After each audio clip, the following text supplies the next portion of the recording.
வணக்கம் மக்களே. என்னடா இவருக்கு கூட்டிட்டு இருக்கிறேன்னு பாக்குறீங்களா? அது அவரே சொல்லுவார் பாருங்க.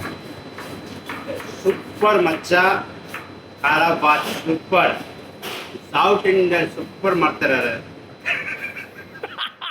ஆமாம் மக்களே, இன்னைக்கு வந்து ஒரு டொமேட்டோ காராபாத் எப்படி பண்ணலான்னு பார்த்துடலாம். அது உப்புமாவே பண்ணி போர் அடிச்சிருச்சுன்னா கண்டிப்பாக இந்த ரெசிபி ட்ரை பண்ணி பாருங்கள். அதுக்காக ஒரு பாத்திரம் எடுத்து கொஞ்சமாக எண்ணெயும் கொஞ்சமாக நெய்யும் சேர்த்து நல்லா சூடு பண்ணிங்க. அதை போட்டு நல்லா சூடானதுக்கு அப்புறம் 2 பிரியாணி இலை, 2 லவங்கப்பூ, 2 ஏலக்காய், அது கூடவே காஞ்சி மிளகா 2 போட்டு நல்லா ரோஸ்ட், அது கூடவே இஞ்சியும் பச்சை மிளகாயும் போட்டு நல்லா வதக்கி விட்டுட்டு கொஞ்சமாக கருவேப்பிலை, அதுக்கப்புறம் கொஞ்சமாக சாப் பண்ண வெங்காயம் நீங்கள் எல்லாரையும் வதக்கி விட்டுட்டு பக்கத்துலேயே கொஞ்சமாக சுடு தண்ணி வச்சுக்கோங்க. இந்த வெங்காயம் எல்லாம் நல்லா கண்ணாடி பதத்துக்கு வந்த பிறகு கேரட்டு, கொஞ்சமாக பீன்ஸு, இது ரெண்டுத்தையும் போட்டு நல்லா சாத்தே பண்ணுங்கள். சாத்தே பண்ணி கொஞ்சம் நேரம் கழிச்சு இது கூடவே நான் 3 கலரில் குடை மிளகா எடுத்துருக்கேன். அதை எல்லாத்தையும் கொஞ்சம் சின்ன சின்னதாக பீஸாக கட் பண்ணி அது கூடவே சேர்த்து ஆட் பண்ணி விட்டு நல்லா கொஞ்சம் லைட்டாக வதங்கினதுக்கப்புறமா இது கூட பச்சை பட்டாணி இதையும் போட்டு நல்லா சாத்தே பண்ணுங்கள். சாத்தே பண்ணதுக்கப்புறமா கொஞ்சமாக உப்பு, அது கூடவே கொஞ்சமாக மஞ்சத்தூள், அது கூடவே நான் வந்து காஷ்மீரி சில்லி பவுடர் யூஸ் பண்ணியிருக்கேன்.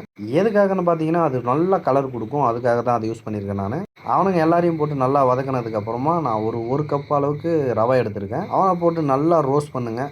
ரோஸ்ட்டுனா ரோஸ்ட்டு, அப்படியாப்பட்ட ரோஸ்ட்டை பண்ணுங்கள். நீங்கள் நல்லா ரோஸ்ட் பண்ணிகிட்டே இருந்தீங்க அப்படின்னா அந்த மசாலா போட்ட மசாலாலாம் அதை கூடவே சேர்ந்து நல்ல ஒரு கலர் கொடுக்கும். அதுக்கப்புறமா நான் இதில் அடிஷ்னலாக கொஞ்சமாக சாம்பார் மசாலா யூஸ் பண்ணியிருக்கேன். எதுக்காக போட்டிருக்கேன்னா செம்ம ஃப்ளேவராக இருக்குங்க. அந்த சாம்பார் மசாலா போட்டு ட்ரை பண்ணி பாருங்கள், செம்மையாக. நான் வந்து தண்ணி அளந்து எடுத்துருக்கேன். ஆஸ் யூஷுவல் வந்து 1/3, அதாவது 1 கப்பு ரவைக்கு 3 கப் தண்ணி ஊற்றுவாங்க. நான் வந்து இதில் வந்து 2.5 தான் ஊற்றிருக்கேன். எதுக்காக அப்படின்னா நல்லா உதிரியாக வரும். நல்லா கொஞ்ச நேரம் மிக்ஸ் பண்ணிகிட்டே இருந்தீங்கன்னா இந்த மாதிரி கன்சிஸ்டன்சிக்கு வந்துடும். அதுக்கப்புறம் அதுக்கு மேலேயே நம்ம ஃபைனாக ஸ்லைஸ் பண்ணி வச்சுருக்க டொமேட்டோ போட்டு கொஞ்சம் கொரியாண்டரையும் போட்டு மிக்ஸ் பண்ணி ஒரு 10 நிமிஷம் விட்டு எடுத்திங்கன்னா அந்த ஹீட்லேயே வந்து அந்த டொமேட்டோ குக் ஆகிடும். அந்த 10 நிமிஷம் முடிஞ்சதுக்கப்புறமா எடுத்து நீங்கள் சர்வ் பண்ண ஸ்டார்ட் பண்ணலாம். அது கூடவே மேலே கொஞ்சமாக கீவோட சேர்த்து சாப்பிடுங்க, செம்மையாக இருக்கும். இந்த உப்புமா காம்பினேஷன் வந்து என்னென்னு பார்த்தீங்கன்னா இந்த ரா பீனட் சட்னின்னுவாங்க. அது வந்து ரொம்ப சூப்பராக இருக்குங்க. மறக்காமல் ட்ரை பண்ணி பாருங்கள், வேறு லெவலில் இருக்கும். உப்புமாவே பிடிக்காது அப்படின்றவங்களுக்கு இது ஒரு சூப்பரான ரெசிபி.